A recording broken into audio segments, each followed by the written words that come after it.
Hello everyone. So actually in the last session la நம்ம preambles and citizenship அப்படிங்கறத பத்தி discuss பண்ணோம் and fundamental rights அப்படிங்கறத start பண்ணிருக்கோம்.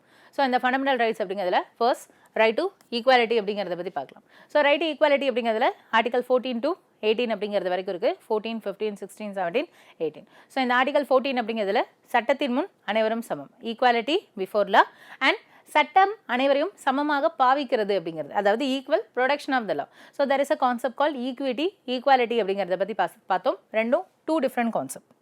Okay, so there is a concept call equality here and this is equity here. ஓகேவா? So ஈக்குவாலிட்டினா எல்லாரும் equal, rich தப்பு பண்ணாலும் புவர் தப்பு பண்ணாலும் same punishment according to the IPC and CrPC sections அப்படிங்கிறது படி. ஆனால் ஈக்விட்டி அப்படிங்கிறது புவருக்கு மட்டும்தான் ஃப்ரீ லீகல் ஏடு கொடுப்பாங்க, ரிச் பர்சன் அப்படிங்கிறது கொடுக்க மாட்டாங்க. புவர்னா இட்ஸ் நாட் ஒன்லி புவர் மட்டும் கிடையாது. ஸோ லைக் ரேப் விக்டிம்ஸாக இருக்கலாம், ஸோ பாதிக்கப்பட்டவர்கள், it can be acid attack விக்டிம்ஸாக இருக்கலாம், இல்லை டிசேபிள் பீப்புளாக இருக்கலாம், ஆர் சம் டிரான்ஸ்ஜெண்டர்ஸ் பீப்புள்ஸாக இருக்கலாம். ஸோ ஆர் லைக் இன்கம் பேசிஸில் புவர், இன்கம் லெவல் அப்படிங்கிறது பேசிஸில் புவர் பீப்புளாக இருக்கலாம். ஸோ இவங்க எல்லாருக்குமே என்ன பண்ணுவாங்க அப்படின்னு வந்தால் லைக் அவங்களுக்கான ப்ரொடக்ஷன் அப்படிங்கிறத என்ஷூர் பண்ணுவாங்க. அதுதான் equal protection of law. This is what mention in article 14. And article 15 அப்படின்னு பார்த்தீங்கன்னா, so that is no discrimination, அதாவது race, religion, caste, sex, place of birth, இந்த 5 பேசிஸ்லையும் ஒருத்தவங்களை பாகுபாடு காமிக்கக்கூடாது. ஸோ டிஸ்கிரிமினேஷன் இல்லை அப்படின்னு வந்தால் பாகுபாடு காமிக்கக்கூடாது அப்படிங்கிறது தான். அதாவது ஒருத்தவங்களோட இனம், கேஸ்ட்டு, அந்த பாலினம் அண்டு பிளேஸ் ஆஃப் பர்த் மற்றும் மதம், ரிலீஜியன், இந்த 5 பேசிஸ்லையும் ஒருத்தவங்களை பாகுபாடு காமிக்கக்கூடாது. நீ ஹிந்துவாக இருந்தாலும் முஸ்லீமாக இருந்தாலும் சேம் தான், நீ மேலாக இருந்தாலும் ஃபீமேலாக இருந்தாலும் சேம் தான், நீ எங்கே வந்து பிறந்திருந்தாலுமே எல்லாருக்கும் இங்கே ஈக்குவலான ஸ்டேட்டஸ் தான் கொடுப்பாங்க, எந்த ஒரு பாகுபாடு இதில் கிடையாது. அண்ட் ஆர்டிகல் 16 அப்படிங்கிறதுல பப்ளிக் எம்ப்ளாய்மெண்ட்டில் எல்லாருக்கும் ஈக்குவல் ஆப்பர்ச்சுனிட்டி. நீ ரூரல் பீப்புளாக இருந்தாலும் சரி, அர்பன் பீப்புளாக இருந்தாலும் சரி, லைக் நீ மேலாக இருந்தாலும் சரி ஃபீமேலாக இருந்தாலும் சரி, எல்லாருக்கும் இங்கே ஈக்குவல் ஆப்பர்ச்சுனிட்டி. ஜஸ்ட் நம்ம வாட் இஸ் வாட் அப்படின்னு பார்க்கலாம். ஏன்னா டீட்டெயிலாக இட்ஸ் நாட் ரீடர், அந்த அளவுக்கு டீட்டெயில் வந்து it's not needed. So like என்னென்ன இருக்குது அப்படிங்கிறத பற்றி நம்ம பார்க்கலாம். நெக்ஸ்ட் 17 அப்படிங்கிறதுல அபாலிஷன் ஆஃப் அன்டச்சபிலிட்டி, தீண்டாமையை ஒழித்தல் அப்படிங்கிறது நம்ம ஸ்கூல் புக்ஸ்லேயே கூட படிச்சிருக்கோம். ஸோ தீண்டாமை அப்படிங்கிறது, ஸோ தீண்டாமை இன் எனி ஃபார்ம் அப்படிங்கிறது வந்து தப்பு தான். தெர் இஸ் நோ அப்படிங்கிறது வந்து எக்ஸப்ஷன் ஹியர். ஆக்சுவலாக மற்ற ஏரியாஸ் எல்லாத்துக்குமே தெர் ஆர் சம் எக்ஸப்ஷன்ஸ் இருக்கும். ஓகேவா? இப்போ let's say if you are taking article 16 equality அப்படிங்கிறது வந்து இன் பப்ளிக் எம்ப்ளாய்மெண்ட், உண்மையிலே அது ஈக்குவாலிட்டியா அப்படின்னு கேட்டால் கிடையாது. So there are some reservation concept. விமனுக்கு ரிசர்வேஷன் கொடுக்குறாங்க, ஓபிசி எஸ்சி எஸ்டி பீப்புள்ஸ் அப்படிங்கிறதுக்கு ரிசர்வேஷன் அப்படிங்கிறது கொடுக்குறாங்க. ஸோ அங்கே வந்து எல்லாரையும் ஈக்குவலாக ட்ரீட் பண்ணல, அவங்களுக்கு ஒரு ஏஜ் அப்பராண்ட் தான் இருக்குது. ஓகேவா? It's not equal here. ஒரு ஜென்ரல் கம்யூனிட்டி பீப்புளும் ஒரு SC ST it's not equal அப்படிங்கிறது வந்து ஹியர், ஆர் லைக் விமனும் it's not equal here. But அவங்களுக்கு சம் ஸ்பெஷல் ப்ரிவிலேஜ் கொடுத்ததுக்கான ரீசன் என்ன அப்படின்னு பார்த்தீங்கன்னா, அவங்களோட ஓவர் த பீரியட் விமன் அப்படிங்கிறதோ இல்லை அதர் எஸ்சி எஸ்டி பீப்புள்ஸோ எவ்வளோ தூரம் கஷ்டப்பட்டு தான் என்ன பண்ணியிருக்காங்க அப்படின்னு வந்து இந்த ஸ்டேட்டில் வந்து நிற்கிறாங்க. அவங்களுக்கு ஒரு புஷிங் ஃபேக்டராக கொடுக்கணும். கண்டிப்பாக we should not treat, because ஒரு சென்னையில் படித்து லைக் ஒரு அர்பன் நீட் கோச்சிங்கே கூட எடுத்துக்கலாம். லைக் இந்த மாதிரி ஒரு பெரிய பெரிய இன்ஸ்டிடியூஷனில் ஃபீ பே பண்ணி படித்தவங்களுக்கும், லைக் ஜஸ்ட் ஸ்கூல் எஜுகேஷன் அப்படிங்கிறது மட்டும் படிக்கிறவங்களுக்கும், so there are lot differences because the competition level அப்படிங்கிறது வந்து இங்கே ஹையராக இருக்குது. பாப்புலேஷன் அதிகமாக இந்த level of competition, educated peoples அப்படிங்கிறது வந்து அதிகமாகறாங்க. அதுக்கேற்ற மாதிரி நம்மளும் எக்யூப் ஆகிற மாதிரி இருக்குது. ஓகேவா? ஸோ தட்ஸ் வை அப்படிங்கிறது வந்து we need this thing. So அப்போ அவங்களுக்கு சம் எக்ஸ்ட்ரா அட்வான்டேஜ் கொடுக்கணும் அப்படிங்கிறதுக்காக தான் அவங்களுக்கு some reservation concept. Merely actually it's not exactly equality கிடையாது, சொல்ல போனால் இட்ஸ் அன் ஈக்விட்டி. ஓகேவா? ஸோ இங்கே உண்மையிலே பார்த்தீங்க அப்படின்னு வந்தால் ஒரு ரிச்சுக்கு கிடைக்கக்கூடிய அஃபோர்ட் பண்ணக்கூடிய எஜுகேஷன் புவருக்கு கிடைக்கிறது கிடையாது. அதனால் அவங்களுக்கு ரிசர்வேஷன் அப்படிங்கிற ஒரு extra criteria to make them equal. They are not actually equal. To make them ஈக்குவலுக்காக அவங்களுக்கு some extra reservation or some extra benefits அப்படிங்கிறது வந்து கொடுக்குறாங்க. So next one 17 abolition of untouchability. There is no exception here. So மற்ற எல்லாத்துக்குமே exception அப்படிங்கிறது வந்து இருக்குது. ஸோ லைக் ரைட் டு ஈக்குவாலிட்டினா எல்லாரும் சட்டத்தின் முன் சமம், ஆனால் ஒரு சில பேருக்கு மட்டும் என்ன கொடுக்குறாங்க, ஃப்ரீ லீகல் ஏடு கொடுக்குறாங்க. ஆர்டிகல் 15 யாரையும் வந்து என்ன பண்ணக்கூடாது, ஸ்ப்ளிட் பண்ணக்கூடாது, ஐ மீன் டிஸ்கிரிமினேட், பாகுபாடு அப்படிங்கிறது காமிக்கக்கூடாது. ஆனால் நம்ம என்ன பண்ணலாம், செக்ஸ் பேசிஸில் டிஸ்கிரிமினேட் பண்ணுறாங்க, விமனுக்கு மட்டும் ரிசர்வேஷன் கொடுக்குறாங்க, மென்னுக்கு வந்து ரிசர்வேஷன் கொடுக்கறது கிடையாது, அதுவும் ஒரு வகையான பாகுபாடு. அதே ஒரு சில இடத்துல பார்த்தீங்க அப்படின்னு வந்தால் பிளேஸ் ஆஃப் பர்த் பேசிஸில் பாகுபாடு காமிப்பாங்க. அது பெரிய பெரிய போஸ்டிங் கிடையாது, குட்டி குட்டி போஸ்டிங். இப்போ வந்து ஒரு டிரைவர் போஸ்டிங்லாம் பார்த்தீங்கன்னா கவர்மெண்ட் நோட்டிஃபிகேஷன்லேயே வரும். ஓகேவா? ஸோ டிரைவர் போஸ்டிங், குட்டி குட்டி கிளரிக்கல் போஸ்டிங்லாம் கண்டிப்பாக நீ ரீஜனல் பர்சனாக இருக்கணும் அப்படிங்கிறத எக்ஸ்பெக்ட் பண்ணுவாங்க. ஓகேவா? If you are coming from like ஒரு மகாராஷ்டிராலேருந்து வந்து தமிழ்நாட்டில் என்ன பண்ண முடியாது, ஆர் லைக் ஒரு குட்டி கிளரிக்கல் போஸ்டிங் அப்படிங்கிறதுக்கு அப்ளை பண்ணி ஒன்றால் ஜாப் வாங்க முடியாது. அதிலே கிரைட்டீரியா மென்ஷன் பண்ணியிருப்பாங்க. இஃப் யூஆர் அ டிரைவர்னா யூ ஷுட் பி அப்படிங்கிறது வந்து ஃப்ரம் த ரீஜனல் பிளேஸில் வந்து இருக்கணும். ஸோ அந்த மாதிரி ஒரு சில லோவர் ஆர்டர் போஸ்டிங்ஸ் அப்படிங்கிறதுக்கு ரீஜனல் குவாலிஃபிகேஷன் அப்படிங்கிறது வந்து அப்ளை ஆகும். ஓகேவா? So that is also considered by the exception. But அன்டச்சபிலிட்டிக்கு எந்த ஒரு எக்ஸப்ஷனும் கிடையாது. அண்ட் 18 எபாலிஷன் ஆஃப் டைட்டில், பட்டங்களை ஒழித்தல். லைக் முன்னாலாம் பார்த்தீங்கன்னா மகாராஜா, தேஷ் பகதூர், ராஜாதி ராஜா. ஸோ லைக் இந்த மாதிரி என்ன பண்ணுவாங்க அப்படின்னு வந்தால் பகதூர் ஷா அப்படின்னு சொல்லிட்டு நிறைய டைட்டில்ஸ்லாம் வந்து வச்சுப்பாங்க. அது அவங்களோட ப்ரிவிலேஜ் வந்து ஷோ பண்ணுறதுக்காக. ஆனால் தட் இஸ் நாட் அக்செப்டட் அப்படிங்கிறது. ஸோ லைக் டைட்டில்ஸ் எல்லாத்தையும் என்ன பண்ணிட்டாங்க, அபாலிஷ் அப்படிங்கிறது வந்து பண்ணிட்டாங்க. ஆனால் தெர் ஆர் சம் எக்ஸப்ஷன் அப்படிங்கிறது வந்து ஒரு சில டைட்டில்ஸ் மட்டும் அக்செப்டட். என்னென்ன மாதிரி டைட்டில்ஸ் வந்து அக்செப்டட் அப்படின்னு தான் ஒரு சில மிலிட்ரி டைட்டில்ஸ் அப்படிங்கிறதா இருக்கட்டும், ஒரு சம் அகாடமிக் டைட்டில்ஸ் அப்படிங்கிறதா இருக்கட்டும், அதெல்லாம் accepted. And one more very important thing is there is a difference between profession and title. இப்போ டைட்டில்ஸ் அப்படின்னு பார்த்தீங்க, இப்போ என்னென்ன டைட்டில்ஸ் வந்து அக்செப்டட், ஐ மீன் என்னென்ன கைண்ட் ஆஃப் அப்படிங்கிறது வந்து சம் அக்செப்டட் டைட்டில்ஸ் இருக்குன்னா, இப்போ லெட்ஸ் சே இந்த பத்மஸ்ரீ, பத்மபூஷன், பத்மவிபூஷன், லைக் இதெல்லாம் ஒரு மாதிரியான டைட்டில்ஸ் தட் இஸ் அக்செப்டட். இப்போ பத்மஸ்ரீ கமலஹாசன் அப்படின்னு சொல்கிறோன்னா that is title, that is accepted. அவர் வெளியில் பொது இடங்களில் கூட என்ன பண்ணிக்கலாம், டைட்டில்ஸ் வந்து யூஸ் பண்ணிக்கலாம். அது வேறு. இப்போ மிலிட்ரி டைட்டில்லாம் பார்த்தீங்க அப்படின்னு வந்தால் இப்போ அசோக் சக்ரா, பரம்வீர் சக்ரா அப்படின்லாம் டைட்டில் கொடுப்பாங்க. So that is title. Title வேறு, ப்ரொஃபஷன் வேறு. ப்ரொஃபஷன்னா இப்போ வந்து அவர் வந்து இந்த பொசிஷன் மேஜர், ஓகேவா? ஸோ லெஃப்டினன்ட் ஜென்ரலாக இருக்காங்க, மேஜராக இருக்காங்க, that is not a title கிடையாது. ஸோ நம்ம ஸ்டூடெண்ட்ஸ் வந்து டைட்டிலையும் ப்ரொஃபஷனையும் வந்து கன்ஃபியூஸ் பண்ணிக்கிறீங்க. டைட்டில் வேறு, ப்ரொஃபஷன் வேறு. ஸோ இப்போ அவங்க மேஜராக இருக்காங்க, லெஃப்டினன்ட் ஜென்ரலாக இருக்காங்க அப்படின்னு வந்தால் அது வந்து ப்ரொஃபஷன். ஸோ ஹைராரிக்கல் லெவலில் அவங்களுக்கு வந்து ப்ரொமோஷன் கிடச்சிட்டு போகுது, அது ப்ரொஃபஷன், அது வேறு. டைட்டில் வேறு. டாக்டர் வேறு, டைட்டில் வேறு. ஓகேவா? ஐ மீன் டாக்டர் வேறு, பத்மஸ்ரீ வேறு.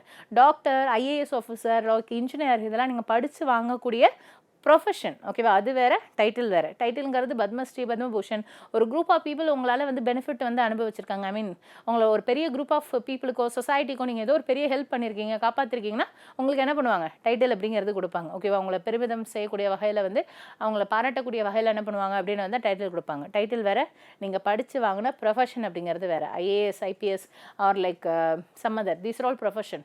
லைக் மேஜர், லெஃப்டினன்ட் ஜென்ரல், இதெல்லாமே ப்ரொஃபஷன். ஸோ ப்ரொஃபஷன் எல்லாருமே என்ன பண்ணிக்கலாம், பேருக்கு பின்னாடி போட்டுக்கலாம், பிரச்சனை கிடையாது. பட் டைட்டில், ஒரு சில டைட்டில் அக்செப்டட், ஒரு சில title not accepted. Actually even though some of the titles அக்செப்டடாக இருந்தாலும் தன்னோட பேருக்கு பின்னாடி சேர்த்துக்க முடியாது. ஆக்சுவலாக நம்ம கமல்ஹாசன் சார் பத்மஸ்ரீ கமல்ஹாசன் அப்படின்னு சொல்லுவோம். ஓகேவா? பட் அவர் தன்னோட பாஸ்போர்ட்டில் வந்து பத்மஸ்ரீ கமல்ஹாசன் போட்டுக்க முடியுமா அப்படின்னு கேட்டால் இட்ஸ் நாட் அக்செப்டட் ஹியர். ஓகேவா? Even though the title is accepted, நேமுக்கு பின்னாடி அதை வந்து போட வந்து அக்செப்ட் பண்ணிக்க மாட்டாங்க. So like these are all things அப்படிங்கிறது வந்து மென்ஷன் இந்த ஆர்டிகல் 14 to 18 அப்படிங்கிறதுல மென்ஷன் பண்ணியிருக்காங்க. ஸோ இப்போ ஆர்டிகல் 14 அப்படி, ஐ மீன் ட்ரிக் பார்த்தீங்க அப்படின்னு வந்தால் எப்படி வந்து இந்த 14 to 18 அப்படிங்கிறத ஞாபகம் வச்சுக்கலாம். ஓகே? ஸோ ஆர்டிகல் 14 அப்படிங்கிறதுனா சட்டத்தின் முன் அனைவரும் சம்மா, ஆயுள் தண்டனை எத்தனை வருஷம், 14 வருஷம். எனக்கு கொடுத்தாலும் 14 இயர்ஸ் தான், உங்களுக்கு கொடுத்தாலும் 14 இயர்ஸ் தான். ஸோ சமம், சட்டத்தின் முன் நீயும் நானும் சமம் தான். ஸோ 14 இயர்ஸ் ஞாபகம் வச்சுக்கோங்க. அண்ட் 15 அப்படின்னு பார்த்தீங்க அப்படின்னு வந்தால் 1, 5 அப்படிங்கிறது இருக்கா. So it's like 1 hand 5 fingers. 5 fingers are race, religion, caste, sex and place of birth. இந்த 5 பேசிஸில் ஒருத்தவங்களை என்ன பண்ணக்கூடாது, டிஸ்கிரிமினேட் பண்ணாமல் 1 single hand அப்படிங்கிறத தான் அது கன்சிடர் பண்ணணும். அதுதான் ஆர்டிகல் 15. அண்ட் 16 அப்படிங்கிறது பார்த்தீங்க அப்படின்னு வந்தால் இட்ஸ் லைக் 16க்கு வந்து இந்த லைக் கல்யாணத்துலலாம் 16 பெற்று அப்படின்னு சொல்லுவாங்க இல்லையா, பெருவாழ் வாழ்க அப்படின்னு சொல்லிட்டு, அதெல்லாம் கிடைக்கணும் அப்படின்னு வந்தால் ஃபர்ஸ்ட் ஆஃப் ஆல் நம்ம பசங்களுக்கு வேலை கிடைக்கணும். ஓகேவா? ஸோ லைக் அதை வச்சு நீங்கள் ஒர்க்கோட ரிலேட் பண்ணிக்கலாம். அதே 18 அப்படிங்கிறத எடுத்துக்கிட்டீங்க அப்படின்னு வந்தால் தமிழில் வந்து 18ன்னு சொல்லுவோம், 18 அப்படின்னு சொல்லுவோம். ஸோ 18 அப்படின்னு வந்தால் 8, எட்டி பட்டம் பறக்குது அப்படின்னு ஞாபகம் வச்சுக்கோங்க. ஸோ பட்டம் அப்படின்னு வந்தால் இட்ஸ் நதிங் பட் டைட்டில்ஸ் அப்படிங்கிறது. ஸோ நெக்ஸ்ட் ஒன் அப்படிங்கிறது we are going to see is right to freedom. So freedom அப்படிங்கிறதுல ஆர்டிகல் 15 to 22 அப்படிங்கிறது வரைக்கும் பார்க்க போகிறோம். ஸோ ஆர்டிகல் 19 to 22 அப்படிங்கிறது வரைக்கும் பார்க்க போகிறோம். ஸோ ஆர்டிகல் 19 அப்படிங்கிறதுல என்ன கொடுத்துருக்காங்கன்னா, நம்ம எல்லாருக்குமே என்ன இருக்குது, ரைட் டு ஃப்ரீடமாக ஸ்பீச் இருக்குது, எக்ஸ்பிரஸ் பண்ணலாம், எங்கே வேணாலும் கூட்டமாக அசம்பிள் ஆக முடியும், ஒரு அசோசியேஷன் அப்படிங்கிறத ஃபார்ம் பண்ண முடியும். அசம்பிளி வேறு, அசோசியேஷன் வேறு, இது ரெண்டும் ஒன்றும் கிடையாது. அசம்பிள்னா சும்மா கூட்டம் கூடி நிற்கிறது, அசோசியேஷனா அதுக்கான ஒரு ரெகக்னேஷனோடு இருக்கிறது. ஸோ அப்போ அசோசியேஷனாக நிறைய ஸ்டூடெண்ட் அசோசியேஷன் அப்படிங்கிறது இருக்குது, ட்ரேட் யூனியன் அசோசியேஷன் இருக்குது, நிறைய கோஆபரேட்டிவ் அசோசியேஷன் அப்படிங்கிறது வந்து இருக்குது. அதுக்கெலாம் லீகல் அந்தஸ்து அப்படிங்கிறது கொடுத்துருப்பாங்க. ஆனால் நம்ம கூட்டமாக டீ கடையில் நிற்கிறதுக்கெலாம் கொடுக்க மாட்டாங்க. That is assemble, this is association. And எங்கே வேணாலும் இந்தியாவில் மூவ் ஆகிறதுக்கான ரைட்ஸ் இருக்குது. இங்கேருந்து கன்னியாகுமரிக்கு நான் போவேன், காஷ்மீருக்கும் வந்து நான் போவேன், எனக்கு ரைட்ஸ் அப்படிங்கிறது இருக்குது. அண்ட் ரெசிடென்ஸ், எங்கே வேணாலும் போய் குடியேறதுக்கு ரைட்ஸ் இருக்குது. அண்ட் எந்த ஒரு வேலையை வேணாலும் பார்க்குறதுக்கு எனக்கு ரைட்ஸ் இருக்குது. இவ்வளோ ரைட்ஸ் இருந்தாலும் எனக்கு எக்ஸப்ஷன் அப்படிங்கிறது இருக்குது. எனக்கு right to freedom of speech இருக்குது, அசம்பிள் இருக்குது, நான் எங்கே வேணாலும் அசம்பிள் ஆகலாம் அப்படிங்கிறதுக்காக நான் ரயில்வே ட்ராக்குக்கு நடுவில் என்ன பண்ணக்கூடாது, ஒரு கூட்டிகிட்டு போய் உட்காரக்கூடாது. So there are some restriction. So there are some restricted conditions அப்படிங்கிறது வந்து இருக்குது. ஆனால் அசோசியேஷன் என்ன வேணாலும் ஃபார்ம் பண்ணலாம் அப்படிங்கிறதுக்காக டெரரிஸ்ட் அசோசியேஷன்லாம் என்னால் ஃபார்ம் பண்ண முடியாது. So that is considered to be the exception. என்னால் இந்தியாவில் எங்கே வேணாலும் மூவ் ஆன் ஆக முடியும், எங்கே வேணாலும் போய் ப்ரொஃபஷன் ரெசிடென்ஸ் அப்படிங்கிறது எங்கே வேணாலும் போய் குடியேற முடியும் அப்படிங்கிறதுனால இந்தியா பாகிஸ்தான் பார்டரில் போய் உட்காந்துட்டு நான் இங்கே தான் குடியேறுவேன், இங்கே தான் வீடு கட்டியிருப்பேன், அப்போல்லாம் உங்களால் பிரச்சனை பண்ண முடியாது. ஓகேவா? So there are some restrictions அப்படிங்கிறதோட இந்த ரைட்ஸ் அப்படிங்கிறது உங்களுக்கு கொடுத்துருக்காங்க. நெக்ஸ்ட் ஆர்டிகல் 20 அப்படிங்கிறது பார்த்தீங்கன்னா ப்ரொடக்ஷன் இந்த கன்விக்ஷன் ஆஃப் அப்படிங்கிறது வந்து offences. Even though you are கன்விக்டாகவே இருந்தாலும், குற்றவாளியாகவே இருந்தாலும் உனக்குன்னு ஒரு சில ரைட்ஸ் அப்படிங்கிறது வந்து இங்கே கொடுத்துருக்காங்க. ஸோ இப்போ நீ குற்றவாளியாக இருக்க அப்படின்னு வந்தால் யூ ஷுட் நாட் பி அப்படிங்கிறது வந்து டபுள் ஜியோபார்ட்டி அப்படின்னு சொல்லுவாங்க. இரட்டை தண்டனை அப்படிங்கிறது வந்து உனக்கு கொடுக்கக்கூடாது. சொல்லுவாங்க இல்லையா, ஒரு கொலை பண்ணாலும் 10 கொலை பண்ணாலும் ஒரே தண்டனை தான் அப்படின்னு சொல்லிட்டு. It's a kind of this. ஓகேவா? ஸோ கொலை அப்படிங்கிறதுக்கான அதோட சிவியாரிட்டி லெவல் பொறுத்து அஃப்கோர்ஸ் அது வேரி ஆகும். இது கலோக்கியலாக யூஸ் பண்ணுற டேர்ம்ங்கிறதுக்காக நான் சொன்னேன். ஸோ இப்போ ஹெரிட்டேஜ் அப்படிங்கிறது உனக்கு ஒரு தப்புக்கு 2 பனிஷ்மெண்ட் அப்படிங்கிறது வந்து கொடுக்கக்கூடாது. ஓகேவா? ஸோ டபுள் ஜியோபார்ட்டி, இரட்டை தண்டனை அப்படிங்கிறது வந்து இட்ஸ் நாட் அப்படிங்கிறது வந்து accepted year. And self incrimination அப்படின்னு சொல்லுவாங்க. அதாவது உன்னை டார்ச்சர் பண்ணி உங்ககிட்டேருந்து எவிடன்ஸ் அப்படிங்கிறத வாங்கக்கூடாது. இப்போ போலீஸ் கஸ்டடியிலலாம் வந்து ஒரு சில பேர் டார்ச்சர் பண்ணி எவிடன்ஸ் வாங்குவாங்க இல்லையா, தட் இஸ் நாட் அக்செப்டட் அப்படிங்கிறது வந்து இந்த கோர்ட்டில் வந்து அந்த ரெக்கார்ட்ஸோ இல்லை அதை வந்து ஒரு எவிடன்ஸ் எல்லாம் அக்செப்ட் பண்ணிக்க மாட்டாங்க. ஏன்னா போலீஸ் மேபி டார்ச்சர் பண்ணி என்ன பண்ணியிருக்கலாம், எவிடன்ஸ் வாங்கியிருக்கலாம். ஸோ ஜென்ரலி வந்து தட் இஸ் நாட் அக்செப்டட். அதே மாதிரியே தெர் இஸ் போஸ்ட் ஃபேக்டோலா அப்படிங்கிறது வந்து எக்ஸ்போஸ்ட் ஃபேக்டோலா அப்படின்னு சொல்லுவாங்க. ஓகேவா? ஸோ இந்த டேர்ம்ஸ் அப்படிங்கிறது வந்து it may be familiar or may not be familiar. Ex post facto, self incrimination and double jeopardy. ஆக்சுவலாக இது எல்லாத்துக்குமே தெர் ஆர் சம் எக்ஸப்ஷன்ஸ் அப்படிங்கிறது வந்து இருக்குது. ஓகேவா? எனக்கு இரட்டை தண்டனை அப்படிங்கிறது வந்து கொடுக்கக்கூடாது தான். ஆனால் நான் செஞ்ச ஒரு தப்பு வந்து உலகளவில் ஒரு பெரிய தாக்கத்தை வந்து ஏற்படுத்தியிருக்குன்னா, அமெரிக்காவிலேருந்தோ இன்டர்நேஷனல் கோர்ட் ஆஃப் ஜஸ்டிஸ்லேருந்து எனக்கு வந்து ஒரு தண்டனை வந்து பரிந்துரைக்கிறாங்கன்னா அந்த தண்டனை மேபி எனக்கு கொடுக்கலாம், சான்சஸ் இருக்குது. அந்த இடத்துல அது இரட்டை தண்டனையாக தான் அது கன்சிடர்ட் அப்படிங்கிறது பண்ணப்படும். ஏன்னா இந்தியாவில் அக்கார்டிங் டு ஐபிசி செக்ஷன் நான் என்ன தப்பு பண்ணியிருக்கேன், அதுக்கு என்ன தண்டனை, அதுதான் ஒரே ஒரு சிங்கிள் பனிஷ்மெண்ட். இப்போ நேஷனல் ஹியூமன் ரைட்ஸ் கமிஷன் வந்து எனக்கு எக்ஸ்ட்ரா ஒரு பனிஷ்மெண்ட் கொடுக்குறாங்க, அமெரிக்காலேருந்து எனக்கு எக்ஸ்ட்ரா ஒரு பனிஷ்மெண்ட் கொடுக்குறாங்க, இந்தியாவோட சப்போர்ட்டில் அமெரிக்காலேருந்து ஒரு பனிஷ்மெண்ட் கொடுக்குறாங்க. ஸோ லைக் அதெல்லாம் consider to be the dual punishment. இப்போ கோவிட் ஸ்ப்ரெட் ஆகிறதுக்கே நான் தான் காரணமாக இருக்கேன், ஆக்சுவலாக காரணம் இல்லை. ஸோ பட் ஸ்டில் நான் தான் ரீசனாக இருக்கேன் அப்படின்னு வந்தால் இன்டர்நேஷனல் லெவலேருந்து எனக்கு மேபி தண்டனை கொடுக்கறதுக்கு சான்சஸ் இருக்குது. அப்போ that is consider to be my second punishment other then my IBC section. அதை தாண்டி கொடுக்கறதுனால ஒரு சில இடத்துல இட் இஸ் அக்செப்டட். ஸோ அதே மாதிரி செல்ஃப் இன்கிரிமினேஷன் எல்லாத்துக்குமே எக்ஸப்ஷன் இருக்குது. செல்ஃப் இன்கிரிமினேஷன் அப்படின்னு வந்தால் அதாவது சுயமாக வந்து என்ன பண்ணக்கூடாது, ஒருத்தன் டார்ச்சர் பண்ணி வந்து எவிடன்ஸ் வாங்கக்கூடாது. அதை தான் செல்ஃப் இன்கிரிமினேஷன் அப்படின்னு சொல்லுவாங்க. ஆனால் ஒரு சில இடத்துல ஒருத்தனை டார்ச்சர் பண்ணி வாங்கலாம் when it comes to India security. இப்போ நான் ஏதோ ஒரு பர்சன் வந்து நான் இல்லை, ஸோ ஏதோ ஒரு பர்சன் வந்து தீவிரவாதியாக இருக்காங்க, அவனுக்கு தான் எங்கெங்கெல்லாம் பாம்பு வச்சுருக்கிறது தெரியும்னா அப்போ என்ன பண்ணலாம் அப்படின்னு வந்தால் ஒரு சில some morphing agents like some ட்ரக்ஸை கொடுத்து அவங்ககிட்ட இருந்து இந்த ஃபிலிமில் வந்து வாங்கியிருப்பாங்க இல்லையா, ஸோ லைக் ட்ரக்ஸ் கொடுத்து அவங்ககிட்ட இருந்து என்ன பண்ணியிருப்பாங்க, அந்த எவிடன்ஸ் அப்படிங்கிறது பேச வச்சுருப்பாங்க. ஓகேவா? ஸோ அப்போ அவங்ககிட்ட இருந்து வந்து எங்கெங்கெல்லாம் வந்து பாம்பு வச்சுருக்கான், ஸோ வித் ரெஸ்பெக்ட் டு கண்ட்ரியோட செக்யூரிட்டி அப்படின்னு வரும்போது ஸோ அந்த மாதிரி சம் ட்ரக்ஸ் அப்படிங்கிறதோ ஒரு சம் அதர் ஷாக்கிங் டிவைஸ்லாம் இருக்கும். ஸோ அதை கொடுத்து அதை வச்சு என்ன பண்ணலாம் அப்படின்னு வந்தால் எவிடன்ஸ் வாங்கலாம். பட் அதுக்கு ஒரு பெரிய லெவலில் பெர்மிஷன் அப்படிங்கிறதெல்லாம் தேவைப்படும். ஃபிலிமில் வந்து மேபி சம்திங் இல்லீகலாக வெளியிலேருந்து பண்ணதுனால பண்ணிட்டாங்க. So but actually if it is a proper procedure அப்படின்னா தான் you need to get the permission அப்படிங்கிறது வந்து from the higher level authorities கிட்டேருந்து பெர்மிஷன் வாங்குற மாதிரி இருக்கும். ஓகேவா? So it is considered to be the exception அப்படிங்கிறது ஹியர். ஸோ இந்த மாதிரி எல்லாத்துக்குமே எக்ஸப்ஷன் இருக்குது. Next one article 21. You all know that right to life and personal liberty. எல்லாருக்குமே இங்கே உயிர் வாழறதுக்கான உரிமை அப்படிங்கிறது இருக்குது. லிபர்ட்டி, ஃப்ரீடம் அப்படிங்கிறது வந்து இருக்குது. ஓகேவா? ஸோ ஆக்சுவலாக அந்த ஆர்டிகல் 21 அப்படிங்கிறது என்னன்னு சொல்லுவாங்கன்னா ஹார்ட் ஆஃப் ஃபண்டமெண்டல் ரைட் அப்படின்னு சொல்லுவாங்க. It's very important. ஏன்னா there is a heart and soul of constitution ஒன்று இருக்குது, ஹார்ட் ஆஃப் ஃபண்டமெண்டல் ரைட்னு ஒன்று இருக்குது. ரெண்டையும் போட்டு கன்ஃபியூஸ் பண்ணிக்காதீங்க. So which one is the heart and சோல்னு கேட்டாங்க, heart and soul of entire constitution. It's article 32. சொன்னது வந்து B.R. அம்பேத்கர். ஆனால் which one is the heart of fundamental right, India அடிப்படை உரிமையில் எது ஹார்ட் அப்படின்னு கேட்டாங்கன்னா திஸ் ஆர்டிகல் 21 சொன்னது சுப்ரீம் கோர்ட். ரெண்டையும் போட்டு கன்ஃபியூஸ் பண்ணிக்காதீங்க. ஹார்ட் அண்ட் சோல்னா 32, வெறும் ஹார்ட் ஆஃப் ஃபண்டமெண்டல் ரைட் அப்படின்னு வந்தால் திஸ் இஸ் ஆர்டிகல் 21 அப்படிங்கிறது set by supreme court. It's not by doctor B.R. Ambedkar அப்படிங்கிறது கிடையாது. ஓகேவா சார்? ரெண்டையும் போட்டு கன்ஃபியூஸ் பண்ணிக்காதீங்க. அண்ட் அஃப்கோர்ஸ் ரைட் டு லைஃப்பில் நிறைய டிஃப்ரெண்ட் டைப்ஸ் ஆஃப் ரைட்ஸ் இருக்குது. எல்லாருக்குமே ரைட் டு ஸ்லீப் இருக்குது, ரைட் டு லவ் இருக்குது, ரைட் டு மேரேஜ் அப்படிங்கிறது வந்து இருக்குது. ஸோ அதேமாதிரி ரைட் அகேன்ஸ்ட் ஹேண்ட் கஃபிங், ஸோ கை விலங்கு போடக்கூடாது. ஸோ இந்த மாதிரி நிறைய ரைட்ஸ் அப்படிங்கிறது வந்து இதில் வந்து இன்வால்வ் ஆயிருக்கு. அண்ட் இது ரிலேட்டடாக நிறைய சுப்ரீம் கோர்ட் ஜட்மெண்ட்ஸ் அப்படிங்கிறது இருக்குது. So like Maneka Gandhi case அப்படிங்கிறதா இருக்கட்டும், ஃப்ரான்சிஸ் கரோலி முல்லன் கேஸ் அப்படிங்கிறதா இருக்கட்டும், have a look of it. So there are around அப்படிங்கிறது 7 to 8 ஜட்மெண்ட்ஸ் அப்படிங்கிறது வந்து இருக்குது. புட்டஸ்வாமி கேஸாக இருக்கட்டும், ரீசென்ட்லி ரைட் டு ப்ரைவசி அப்படிங்கிறது வந்து is also being the part of it. இது ஆல்ரெடி ப்ரீவியஸ் இயர் கொஸ்டின். ஓகேவா? ஸோ ப்ரைவசி வந்து எந்த ஆர்டிகல் கீழே வரும்? It's very simple question. So privacy அப்படிங்கிறது வந்து is comes under the article 21 அப்படிங்கிறதுல வரும். இது எதில் கொண்டு வந்தாங்க அப்படின்னு வந்தால் புட்டஸ்வாமி கேஸ் அப்படிங்கிறதுல வந்து கொண்டு வந்தாங்க. ஓகேவா? ஸோ என்ன சுப்ரீம் கோர்ட் ஜட்மெண்ட் அப்படிங்கிறது ரிலேட்டட் டு திஸ் ஆர்டிகல் 21 அப்படின்னு கேட்கலாம். இட்ஸ் வெரி இம்பார்ட்டன்ட் அப்படிங்கிறது வந்து பார்ட். அண்ட் ஆர்டிகல் 21A அப்படின்னு பார்த்தீங்கன்னா ரைட் டு எஜுகேஷன் அப்படிங்கிறது, அதாவது 6 to 14 இயர்ஸ்க்கு கம்பல்சரி எஜுகேஷன் கொடுக்கணும் அப்படிங்கிறத அமெண்ட்மெண்ட் பண்ணி கொண்டு வந்திருக்காங்க. Actually this is article 21A அப்படிங்கிறது கீழே கொண்டு வந்திருக்காங்க. ஸோ அப்போ என்ன அமெண்ட்மெண்ட் ஆக்டில் கொண்டு வந்தாங்கன்னா 86th கான்ஸ்டிடியூஷனல் அமெண்ட்மெண்ட் ஆக்ட் அப்படிங்கிறதுல கொண்டு வந்திருக்காங்க. ஸோ எந்தெந்த அமெண்ட்மெண்ட் என்னென்ன article? So article 21 is very important. 21A அப்படிங்கிறது வந்து is also very important. So எதனால் நான் ஏ வெரி இம்பார்ட்டன்ட் அப்படின்னு சொல்கிறேன்னா, ஸோ எதனால் நான் ஏ வந்து வெரி இம்பார்ட்டன்ட் சொல்கிறேன்னா, it's derived from actually article 45. So இந்த ஆர்டிகல் 45 அப்படிங்கிறது வந்து is a part of DPSP. So இதை வந்து அமெண்ட்மெண்ட் பண்ணி தான் ஆர்டிகல் 21A அண்ட் 51A கொண்டு வந்தாங்க. ரெண்டுமே சேம் வந்து 86th கான்ஸ்டிடியூஷனல் அமெண்ட்மெண்ட் ஆக்ட் தான். ஓகேவா? ஸோ ஆக்சுவலாக டிபிஎஸ்பியில் அந்த ஆர்டிகல் 45 என்ன கொடுத்துருப்பாங்கன்னா 6 to 14 இயர்ஸ்க்கு கம்பல்சரி எஜுகேஷன் கொடுக்கணும், ப்ளஸ் லெஸ் தென் 6 இயர்ஸ் அப்படிங்கிறதோட ஏர்லி சைல்ட்ஹுட் கேர் அப்படிங்கிறத ப்ரொடெக்ட் பண்ணணும். அதாவது 6 வயசுக்கு கீழே இருக்கக்கூடிய குழந்தைங்களை பாதுகாக்கணும். எஸ்பெஷலி அவங்களோட ஊட்டச்சத்து நியூட்ரிஷனல் அப்படிங்கிறது வந்து திங் வைஸ் ப்ரொடெக்ட் பண்ணணும். அவங்களோட பேரண்ட்ஸ்க்கோ இல்லை கார்டியன்ஸ்க்கோ நியூட்ரிஷன் பற்றின எஜுகேஷன் கொடுக்கணும். இந்த எஜுகேஷன் வேறு, அந்த எஜுகேஷன் அவங்களுக்கு நியூட்ரிஷன் பற்றின எஜுகேஷன் கொடுத்து அந்த குழந்தைங்களோட ஊட்டச்சத்து அப்படிங்கிறத பாதுகாக்கணும் அப்படிங்கிறது இந்த ஆர்டிகல் 45ல மென்ஷன் பண்ணியிருக்காங்க. ஆனால் when it comes to article 21 and 51A, ஆக்சுவலாக 51A வந்து ஃபண்டமெண்டல் டியூட்டி, 21A அப்படிங்கிறது வந்து ஃபண்டமெண்டல் ரைட்.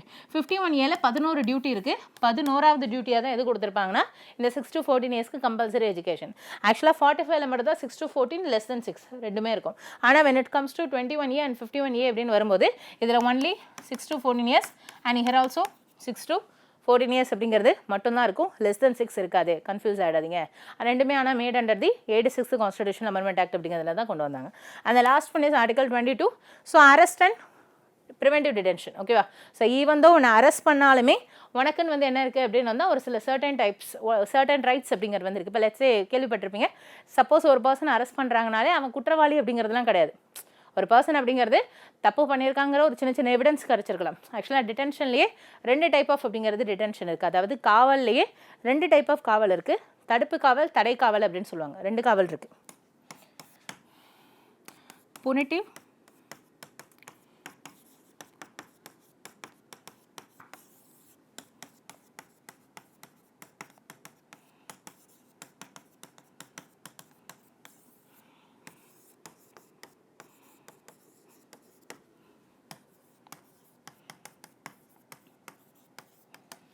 ஓகே. ஸோ காவல் அப்படிங்கிறதுலே தடை காவல், தடுப்பு காவல் அப்படின்னு சொல்லிட்டு 2 இருக்குது. தடை காவல்னா நீ தப்பு பண்ணியிருக்க, அந்த பேசிஸில் உன்னை அரெஸ்ட் பண்ணியிருக்காங்க. தடுப்பு காவல்னா நீ தப்பே பண்ணலை, அது அவங்களுக்கும் தெரியும், ஆனால் நீ தப்பு பண்ணிடக்கூடாதுங்கிறதுக்காக உன்னை அரெஸ்ட் பண்ணுவாங்க. ஸோ அது வந்து புனிட்டிவ் டிடென்ஷன் அப்படின்னு சொல்லுவாங்க. சாரி, ப்ரிவென்டிவ் டிடென்ஷன் அப்படின்னு சொல்லுவாங்க. தடுப்பு காவல். ஓகேவா? சந்தேகத்தின் அடிப்படையில் அரெஸ்ட் பண்ணுவாங்கன்னு சொல்லுவாங்க இல்லையா? இப்போ திடீர்னு பிரைம் மினிஸ்டர் வந்து வராங்க, இல்லை சீஃப் மினிஸ்டர் வராங்க. ஸோ அந்த லோக்கல் ரவுடி எல்லாம் என்ன பண்ணுவாங்க அப்படின்னு வந்தால் ஒரு நாள் அடிச்சு கொண்டு போய் ஜெயிலில் வச்சிருப்பாங்க. ஸோ ஆக்சுவலாக இதோட மேக்ஸிமம் பீரியட் எவ்வளோ நாள் ஒருத்தனை சந்தேகத்தின் பேரில் மட்டுமே அரெஸ்ட் பண்ணி உள்ள வச்சிருக்கலாம் அப்படின்னு பார்த்தீங்கன்னா 3 மாதம் வரைக்கும் வச்சிருக்கலாம். 1 நாள் இல்லை, 2 நாள் இல்லை, 3 months வந்து ஒருத்தனை சந்தேகத்தின் அடிப்படையிலே வந்து அரெஸ்ட் பண்ணி உள்ள வச்சிருக்கலாம். ஸோ அண்ட் ஆக்சுவலாக வந்து தெர் இஸ் ஒரு ஆக்ட் வந்து ஆல்ரெடி மேட் பண்ணியிருக்காங்க. ஸோ இந்த 3 months 2 months ரெடியூஸ் பண்ணணும் அப்படின்னு சொல்லிட்டு ஆக்ட் பார்லிமெண்ட்டில் மேட் பண்ணிட்டாங்க. பட் அது இன்னும் ஃபோர்ஸுக்கு வரல. மேபி நியூஸ் பேப்பரில் ஃபோர்ஸுக்கு அப்டேட்டுக்கு வந்துச்சுன்னா நீங்கள் என்ன பண்ணிக்கலாம், 3 months 2 months அப்படிங்கிறத மாற்றிக்கோங்க. பட் இப்போ வரைக்கும் அது 3 months தான் இருக்குது. ஓகேவா? ஸோ அந்த ஆக்ட் ஃபோர்ஸுக்கு வந்தால் மட்டும்தான். ஆல்ரெடி ஆக்ட் வந்து மேட் பண்ணிட்டாங்க. இந்த ப்ரிவென்டிவ் டிடென்ஷனோட பீரியடை குறைக்கணும் அப்படின்னு சொல்லிட்டு 3 மாற்றிட்டாங்க. பட் மாற்றினது என்ன ஃபோர்ஸுக்கு கொண்டு வரல. ஒன்ஸ் கொண்டு வந்துட்டாங்கன்னா இது 2 அப்படிங்கிறத ஞாபகம் வச்சுக்கோங்க. அன்டில் அன்லெஸ் கரண்ட் அஃபேர்ஸில் அப்டேட் பண்ணுற வரைக்கும். So to the maximum period 2 வருஷம் வரைக்கும் கூட ஒருத்தர் என்ன பண்ணலாம், ஜஸ்ட் சந்தேகத்தின் முறையில் அரெஸ்ட் பண்ணி உள்ளே வச்சிருக்கலாம். அப்போ அதுக்கான பாதுகாப்பு நம்மளுக்கு கிடையாதா அப்படின்னு கேட்டிங்கன்னா அஃப்கோர்ஸ் நீங்கள் என்ன பண்ணலாம், ஹேபியஸ் கார்பஸ் அப்படிங்கிறத ஃபைல் பண்ணலாம். ஆட்கொணர்வு நீதி பேராணை அப்படின்னு சொல்லுவாங்க. இந்த மாதிரி காணும் அப்படின்னு சொல்லிட்டு டேரெக்டாக உங்களால் சுப்ரீம் கோர்ட்லேயே போய் கேஸ் ஃபைல் பண்ண முடியும். ஸோ அப்படி ஃபைல் பண்ணி என்ன பண்ணிக்கலாம் அப்படின்னு வந்தால் அந்த பர்சனை வந்து கோர்ட்லேருந்து ஆர்டர் ரைஸ் பண்ணுவாங்க அந்த பர்டிகுலர் போலீஸ் ஸ்டேஷனுக்கு, ரூரல் அந்த அந்த ரீஜனல் போலீஸ் ஸ்டேஷன் அப்படிங்கிறதுக்கு கண்டிப்பாக அந்த பர்சனை கண்டுபிடிச்சு தர வேண்டிய ரெஸ்பான்சிபிலிட்டி அந்த போலீஸ் அத்தாரிட்டி அப்படிங்கிறதுக்கு வந்து இருக்கும். ஓகேவா? இல்லாட்டி அவங்களோட பொசிஷனை டிபார் ஆகிறதுக்கு சான்சஸ் இருக்குது. அது நம்மளுக்கான ப்ரொடக்ஷன் அப்படிங்கிறதா இருக்கும். ஸோ அப்போ ஆர்டிகல் 22 அப்படின்னு எடுத்துக்கிட்டிங்கன்னா ஈவன் தான் உன்னை அரெஸ்ட் பண்ணாலுமே உனக்கு வந்து ஒரு சில ரைட்ஸ் இருக்குது. கண்டிப்பாக உன்னை 24 ஹவர்ஸில் மேஜிஸ்ட்ரேட்டில் சப்மிட் பண்ணணும், கண்டிப்பாக வீட்டுக்கு வந்து இன்ஃபார்ம் பண்ணணும், ஃப்ரீ லீகல் எய்டுன்னு சொன்னோம் இல்லையா, போலீஸ் ஸ்டேஷன்லேயே கொடுக்கணும். ஓகேவா? உனக்கு வந்து லாயர் இருக்காங்களா இல்லையா, லாயர் சப்போர்ட் வேணுமா, எதுவும் கவர்மெண்ட் லாயர் அரேஞ்ச் பண்ணி தரவா, இது எல்லாமே அந்த போலீஸ் ஸ்டேஷனோட இன்ஸ்பெக்டர் அப்படிங்கிறது கண்டிப்பாக உங்கள்கிட்ட கேட்டிருக்கணும். ஸோ ஈவன் தான் உன்னை அரெஸ்ட் பண்ணாலுமே உனக்குன்னு ஒரு சில ரைட்ஸ் இருக்குது. அண்ட் ப்ரிவென்டிவ் டிடென்ஷன், தடுப்பு காவலை பற்றியும் கொடுத்துருக்காங்க. ஆக்சுவலாக இது எதுவுமே எங்கே அப்ளை ஆகாதுன்னா தடுப்பு காவலில் அப்ளை ஆகாது. ஓகேவா? உன்னை சந்தேகத்தின் அடிப்படையில் அரெஸ்ட் பண்ணி உள்ளே வச்சிருக்காங்கன்னா அவங்க போலீஸ் ஸ்டேஷன்லேயும் உன்னை வச்சிருக்கலாம், இல்லை மறைவான எந்த ஒரு பகுதியில் வேணாலும் உன்னை அடைச்சி வச்சிருக்கலாம். ஓகேவா? லைக் அதுக்கான எந்த ஒரு ப்ரொடக்ஷன் அப்படிங்கிறது உனக்கு கிடையாது. ஸோ உன்னை ப்ரிவென்டிவ் டிடென்ஷனில் வந்து அரெஸ்ட் பண்ணியிருக்காங்க அப்படிங்கிறப்ப உன்னை என்ன பண்ண மாட்டாங்கன்னா 24 ஹவர்ஸில் மேஜிஸ்ட்ரேட்லையும் சப்மிட் பண்ண மாட்டாங்க, வீட்டுக்கும் இன்ஃபார்ம் பண்ண மாட்டாங்க, லாயர் சப்போர்ட்டும் உனக்கு கொடுக்க மாட்டாங்க. உனக்கு எந்த ஒரு ரைட்ஸ் அப்படிங்கிறதுமே இதில் அப்ளை ஆகாது. ஆர்டிகல் 22 அப்ளை ஆகிற எந்த ஒரு ரைட்ஸுமே எதில் அப்ளை ஆகாதுன்னா ப்ரிவென்டிவ் டிடென்ஷனுக்கு அப்ளை ஆகாது. உனக்கு இருக்கக்கூடிய ஒரே ரெமெடி என்னன்னா ஹேபியஸ் கார்பஸ் மட்டும்தான். ஸோ அதுவும் உன்னோட ஃபேமிலி மெம்பர்ஸ் மட்டும் தான் என்ன பண்ண முடியும்னா ஃபைல் பண்ண முடியும். ஸோ ஒரு தேர்ட் பார்ட்டி பர்சனால ஃபைல் பண்ண முடியுமா அப்படின்னு கேட்டால் இட்ஸ் நாட் பாசிபிள். ஓகேவா? ஸோ இதுதான் நம்மளுக்கு இருக்கக்கூடிய ப்ரொடக்ஷன். ஸோ அப்போ this is what mention in article 19, 20, 21, 21A அப்படிங்கிறது தான் 22. இது எல்லாமே வந்து உங்களுக்கான ரைட்ஸ். ஓகேவா? ஸோ லெட்ஸ் சே அப்படிங்கிறது வந்து ஆர்டிகல் 20 and 22 அப்படிங்கிறது ரிலேட் பண்ணி ஞாபகம் வச்சுக்கோங்க. பிகாஸ் இது கன்விக்ட்டுக்கான ரைட், இது ஒரு பர்சனை அரெஸ்ட் பண்ணுறதுக்கான ரைட்ஸ். அதே ஆர்டிகல் 21, 21A அப்படிங்கிறது பார்த்தீங்கன்னா இட்ஸ் லைக் பாய்ஸோட மேரேஜ் ஏஜ் அப்படின்னு பார்த்தீங்கன்னா 21 அப்படிங்கிறதா இருக்கும். ஒன்ஸ் மேரேஜ் ஆச்சு அப்படின்னு வந்தால் ஒய்ஃப் வருவாங்க, ஒய்ஃப் வந்தால் என்ன போயிடும் அப்படின்னு வந்தால் இட்ஸ் லைக் லைஃப் போயிடும். ஸோ ஒய்ஃபு லைஃப் அப்படின்னு சொல்லிட்டு மேட்ச் பண்ணி ஞாபகம் வச்சுக்கோங்க. ஸோ அதுக்கப்புறம் ஒய்ஃபோட எக்ஸ்ட்ரா ஃபிட்டிங்ஸ் அப்படின்னு பார்த்தீங்கன்னா சில்ட்ரன்ஸ் வருவாங்க, அவங்களுக்கு எஜுகேஷன் கொடுக்க வேண்டிய ரெஸ்பான்சிபிலிட்டி அஸ் அ ஃபாதர் அப்படிங்கிறது அவங்களுக்கு இருக்கும். 6 to 14 years அப்படிங்கிறதுக்கு எஜுகேஷன். ஸோ லைக் ஒய்ஃபோட அமெண்ட்மெண்ட், சில்ட்ரன். ஸோ அப்போ 21 அமெண்ட்மெண்ட் தான் 21A. ஸோ லைக் இந்த மாதிரி நீங்கள் ரிமெம்பர் பண்ணிக்கலாம். ஸோ நெக்ஸ்ட் ஒன் அப்படிங்கிறது right against of exploitation. So இதில் ஆர்டிகல் 23 and 24 அப்படிங்கிறத பற்றி மென்ஷன் பண்ணியிருக்காங்க. ஆர்டிகல் 23, 24 அப்படின்னு பார்த்தீங்கன்னா 23 அப்படிங்கிறதுல ப்ரோஹிபிஷன் ஆஃப் ஹியூமன் டிராஃபிக்கிங், மனித கடத்தல், ஆட்கடத்தல் அப்படின்னு சொல்லுவாங்க, அதை கம்ப்ளீட்டாக தடை செய்கிறாங்க. அண்ட் ஃபோர்ஸ்டு லேபர், ஒருத்தவங்களை ஃபோர்ஸ் பண்ணி ஒர்க் பண்ண வைக்கிறது. ஆக்சுவலாக ஃபோர்ஸ் பண்ணி ஒர்க் பண்ண வைக்கிறதுல 2 விதம் இருக்குது. ஒன்று காசு கொடுத்து பண்ணுறது, இன்னொன்று காசு கொடுக்காம பண்ணுறது. ஒரு ஏன்ஷியன் டைம்லாம் பார்த்தீங்க அப்படின்னு வந்தால் சரி கடன் வாங்கியிருப்பாங்க, கடனை திருப்பி கொடுக்க முடியல அப்படின்னு வந்தால் வந்து வயலில் வேலை செய்ய சொல்லுவாங்க, ஃப்ரீயாக வேலை பார்க்க சொல்லுவாங்க. ஸோ அதுதான் கால்ட் அஸ் பாண்டட் லேபர்னு சொல்லுவாங்க. So like especially like bonded labour அப்படிங்கிறது எல்லாமே it's a kind of force labour, கட்டாய தொழிலாளர் அப்படிங்கிற கேட்டகரிக்கில் தான் வரும்.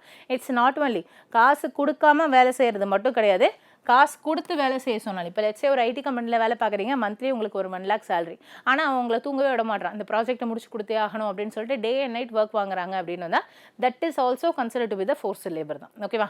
ஃபோர்ஸ் பண்ணி உங்களை ஒர்க் பண்ண சொன்னாலே கண்டிப்பாக அது it's considered with force labour அப்படிங்கிறது தான்.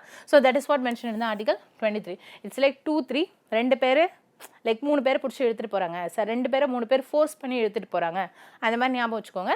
ஸோ ஃபோர்ஸ் பண்ணி இழுக்கிறது, force labour and human trafficking. And 24 child labour அப்படிங்கிறத கம்ப்ளீட்டாக ப்ரோஹிபிட் அப்படிங்கிறது பண்ண சொல்கிறாங்க. And one more very important difference என்ன அப்படின்னு பார்த்தீங்கன்னா ஆர்டிகல் 24 அப்படிங்கிறதுல only 3 types of child labour அப்படிங்கிறத மட்டும்தான் வந்து எபாலிஷ் பண்ணியிருக்காங்க. அதாவது குழந்தைங்க எங்கே ஒர்க் பண்ணக்கூடாதுன்னா மைன்ஸு, ஹசார்டஸ் ஏரியாஸ் அப்படிங்கிறதுல அண்ட் ஃபேக்ட்ரிஸில், இந்த 3 ஏரியாவில் ஒர்க் பண்ணக்கூடாது அப்படின்னு மட்டும்தான் கான்ஸ்டிடியூஷனில் வந்து மென்ஷன் பண்ணியிருக்காங்க. It's not a holistic prohibition அப்படிங்கிறது கிடையாது. மேபி கொஸ்டின் அப்படிங்கிறது கேட்கலாம். ஸோ லைக் ஆப்ஷன் வந்து கொடுக்குறாங்க, ஹோலிஸ்டிக்கலி சைல்ட் லேபரை வந்து ஆர்டிகல் 24 ஒழிச்சிட்டாங்க அப்படின்னு சொல்லிட்டு. It look like correct statement. ஏன்னா சைல்ட் லேபர் அப்படிங்கிறது வந்து இஸ் ராங்னு நம்ம எல்லாருக்குமே தெரியும். ஓகேவா? அப்போ அதை ஹோலிஸ்டிக்காக கான்ஸ்டிடியூஷனில் ப்ராஹிபிட் பண்ணிட்டாங்க, தடை செஞ்சுட்டாங்க அப்படின்னு சொன்னால் it look like correct statement, but actually it's not correct statement. ஓகேவா? ஸோ பிகாஸ் மைன்ஸில் குழந்தைங்க ஒர்க் பண்ணக்கூடாது, ஏன்னா மோஸ்ட்லி மைன்ஸில் குழந்தைங்கள தான் ஒர்க் பண்ண வைப்பாங்க. ஏன்னா அந்த குழிகள், அந்த ஓட்டையெல்லாம் சின்னதாக இருக்கும். சில ஈஸியாக குழந்தைங்களால உள்ளே போயிட்டு வெளில வர முடியும், பெரியவங்களால உள்ளே போயிட்டு உள்ளே வர முடியாது. ஓகேவா? தட்ஸ் வை மோஸ்ட்லி குழந்தைங்கள உள்ள மைன்ஸில் ஒர்க் பண்ண சொல்லுவாங்க. எஸ்பெஷலி இந்த நார்த் ஈஸ்டர்ன் ஏரியாஸ், அஸ்ஸாம், மேகாலயாலாம் பார்த்தீங்க அப்படின்னு வந்தால் நிறையா வந்து கைண்ட் ஆஃப் மைன்ஸ் அப்படிங்கிறது நிறையா இருக்கும். இட்ஸ் கைண்ட் ஆஃப் மவுண்டானியஸ் அப்படிங்கிறது வந்து ஏரியா, மவுண்டன் ரீஜன். ஸோ அப்போ நிறைய மைனிங், ரேட் ஹோல் மைனிங்லாம் கேள்விப்பட்டிருப்பீங்க. ஓகேவா? அந்த மைனிங்குள்ளெல்லாம் நிறைய குழந்தைங்க போய் திடீர்னு மேலேருந்து அப்படியே சரிவு விழுந்துடும், நிலச்சரிவாயிடும். ஓகேவா? ஸோ நிறைய குழந்தைங்க வந்து அதில் வந்து இறந்து போயிடுவாங்க. ஸோ லைக் அதெல்லாம் தடை செய்யணும் அப்படின்னு சொல்லிட்டு கான்ஸ்டிடியூஷன்லேயே அதை வந்து ப்ராஹிபிட் பண்ணியிருக்காங்க. ஸோ மைன்ஸு, ஒரு சில hazardous areas like chemical factories அப்படிங்கிறதுல, இந்த தீப்பெட்டி தொழிற்சாலையெல்லாம் it's kind of chemical factory. Nuclear அப்படிங்கிறது வந்து அந்த அணு உலையிலெல்லாம் வேலை பார்ப்பாங்க இல்லையா? ஸோ அதெல்லாம் குழந்தைங்களை வேலை காமத்தக்கூடாது. அண்ட் ஃபேக்ட்ரியில் வந்து குழந்தைங்களை வேலைக்கு அனுப்பக்கூடாது. ஸோ லைக் இந்த மாதிரி ஏரியாஸ் ப்ராகிபிட் பண்ணியிருக்காங்க. அப்போ யார் ஹோலிஸ்டிக்காக ப்ராகிபிட் பண்ணியிருக்காங்க? அப்போ டீ கடையில் குழந்தைங்க வேலை பார்க்கலாமா, லைக் தியேட்டர்ஸில் வேலை பார்க்கலாமா அப்படின்னு கேட்டால் that is also prohibited, but that is prohibited under the child labour act 2014, இயர்லியராக 1995.